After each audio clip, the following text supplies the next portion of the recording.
ವಿಜಯಪುರ ನಗರ ಮತಕ್ಷೇತ್ರದ ಜನಪ್ರಿಯ ಶಾಸಕರಾಗಿರುವ ಸನ್ಮಾನ್ಯ ಶ್ರೀ ಬಸನಗೌಡ ಪಾಟೀಲ್ ಯತ್ನಾಳ್ ಸರ್ ಅವರು ಈ ಕಾರ್ಯಕ್ರಮವನ್ನ ಉದ್ದೇಶಿಸಿ ಮಾತನಾಡಲಿಕ್ಕೆ ಅವರನ್ನ ವೇದಿಕೆಗೆ ಆಹ್ವಾನಿಸ್ತಾ ಇದ್ದಾನೆ. ಬೋಲೋ ಭಾರತ್ ಮಾತಾ ಕಿ. ವಿಜಯಪುರ ಜಿಲ್ಲೆಯ ವಿವಿಧ ಯೋಜನೆ ಮತ್ತು ಕಾಮಗಾರಿಗಳ ಉದ್ಘಾಟನೆ ಹಾಗೂ ಶಂಕುಸ್ಥಾಪನೆ ಸಮಾರಂಭದ ಉದ್ಘಾಟಕರು ಕರ್ನಾಟಕ ಘನ ಸರ್ಕಾರದ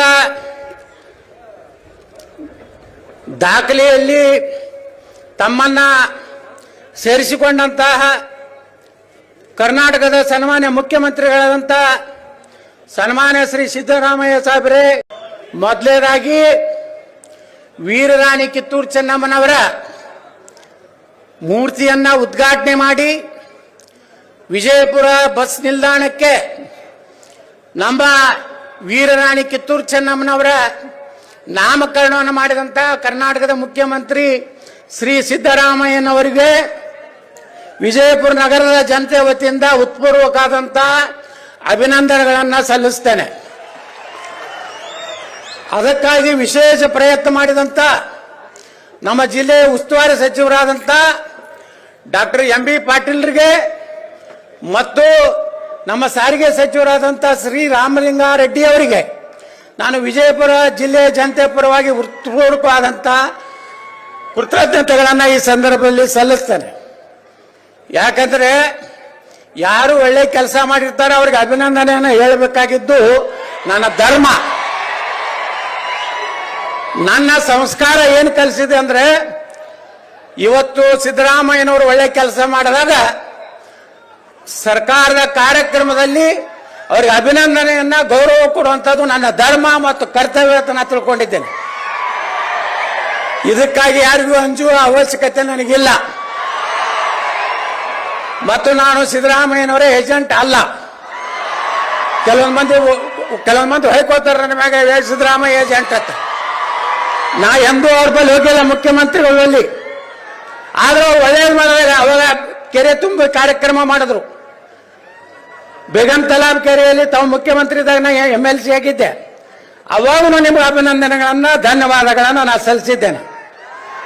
ಇವತ್ತಿಗೂ ವಿಜಯಪುರದಲ್ಲಿ ಅಕ್ಕ ಮಹಾದೇವಿ ಯೂನಿವರ್ಸಿಟಿ ಹೆಸರಿಟ್ಟಂತ ನಿಮಗೆ ಎಂ.ಬಿ. ಪಾಟೀಲ್ರಿಗೆ ಬಸ್ ಸ್ಟ್ಯಾಂಡ್ಗೆ ಚೆನ್ನಮ್ಮನ ಮೂರ್ತಿ ಕೊಟ್ಟವು, ಅಲ್ಲಿ ಜಾಗ ಕೊಡಿಸಿದಂತ ನಿಮಗೆ ಎಂ.ಬಿ. ಪಾಟೀಲ್ರಿಗೆ ರಾಮಲಿಂಗಾರೆಡ್ಡಿಗೆ ಅಭಿನಂದನೆಗಳು.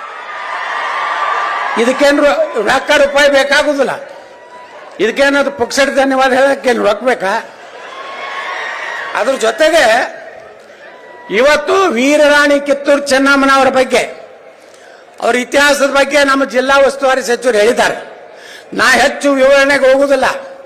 ಆದ್ರೆ ಇನ್ನೊಂದು ವಿಚಾರವನ್ನ ನಿಮ್ಗೆ ಹೇಳಬೇಕು. ಇಲ್ಲಿ ಸಂಗೊಳ್ಳಿ ರಾಯಣ್ಣನ ಪೂರ್ವಜರು ಬಿಜಾಪುರ ಜಿಲ್ಲೆ ಅವರೇ. ಇದೇ ಅತರ್ಗಾತಿಯನ್ನು ಕರಿತೀವಿ. ಹತ್ತರಿಕೆ ಅವರು ಅವ್ರ ಪೂರ್ವಜರು. ಅವತ್ತಿನ ಕಾಲಾನು ಆಗ ಅನಿವಾರ್ಯವಾಗಿ ನಮ್ಮ ಬಿಜಾಪುರ ಅಂದ್ರೆ ಬರಗಾಲ ಇತ್ತು. ಬರಗಾಲ ನಾಡಿದ್ದಾಗ ಆ ಸಂಗೊಳ್ಳಿ ರಾಯಣ್ಣನ ಪೂರ್ವಜರು ಸಂಗೊಳ್ಳಿಗೆ ಹೋಗಿ ಅಲ್ಲಿ ವಾಸನೆ ಮಾಡಿದ್ರು. ಹಿಂಗಾಗಿ ಸಂಗೊಳ್ಳಿ ರಾಯಣ್ಣ ಭೂಮಿನೂ ಬಿಜಾಪುರದೇ ಅನ್ನುವಂಥದ್ದು ನಾವು ಎಂದು ನೆನಪಾರ್ಲಕ್ಕೆ ಸಾಧ್ಯ ಇಲ್ಲ.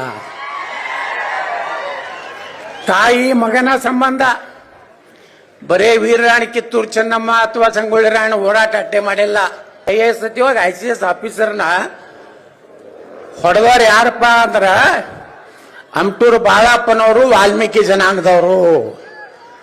ಸಂಗೊಳ್ಳಿ ರಾಯಣ್ಣ ಹಾಲಮತ ಸಮಾಜ. ಅದ್ರ ಜೊತೆಗೆ ಎಲ್ಲ ಸಮಾಜದವರು, ಒಡ್ಡರ ಎಲ್ಲಣ್ಣ ಅದಾನೆ, ಬಂಜಾರ ಸಮಾಜದವರು ಅದಾರೆ. ಅದರ ಜೊತೆಗೆ ನೋಡಿ ಸಂಗೊಳ್ಳಿ ರಾಯಣ್ಣ ಎಷ್ಟು ಪುಣ್ಯಾತ್ಮ ಅಂದ್ರೆ, ನಂದು ಕಾರ್ಖಾನೆಯ ಒಂದು ಕಷ್ಟದಲ್ಲಿದ್ದಾಗ ನಾನು ಮಾನ್ಯ ಮುಖ್ಯಮಂತ್ರಿಗಳು ಇಲ್ಲೇ ಅದಾರೆ. ನಾನು ಬೆಳಗಾವಿ ಅಧಿವೇಶನ ಹೋದ ವರ್ಷ ಮುಗಿಸ್ಕೊಂಡು ಸಂಗೊಳ್ಳಿ ರಾಯಣ್ಣನ ಒಂದು ಪವಿತ್ರವಾದಂಥ ಗಲ್ಲಿಗೇರಿಸಂತ ಸ್ಥಳಕ್ಕೆ ಹೋಗ್ಬೇಕಂತ ನಾವು ಹೋದೆ. ನನಗೆ ಆಶ್ಚರ್ಯ ಆಗಿದೆ. ಆ ಪವಾಡ ಪುರುಷ ಸುಪ್ರೀಂ ಕೋರ್ಟ್ನಲ್ಲಿ ನನ್ನ ಕಾರ್ಖಾನೆ ಕೇಸು ಇನ್ನ ಸಂಗೊಳ್ಳಿ ರಾಯಣ್ಣನ ಒಂದು ಪವಿತ್ರ ಭೂಮಿಯ ಒಳಗೆ ಕಾಲಿಡ್ತಾ ಇದ್ದೆ, ಸುಪ್ರೀಂ ಕೋರ್ಟ್ನಲ್ಲಿ ನಾ ಗೆಲ್ಲುವಂತ ಒಂದು ಆದೇಶ ಆಯ್ತು.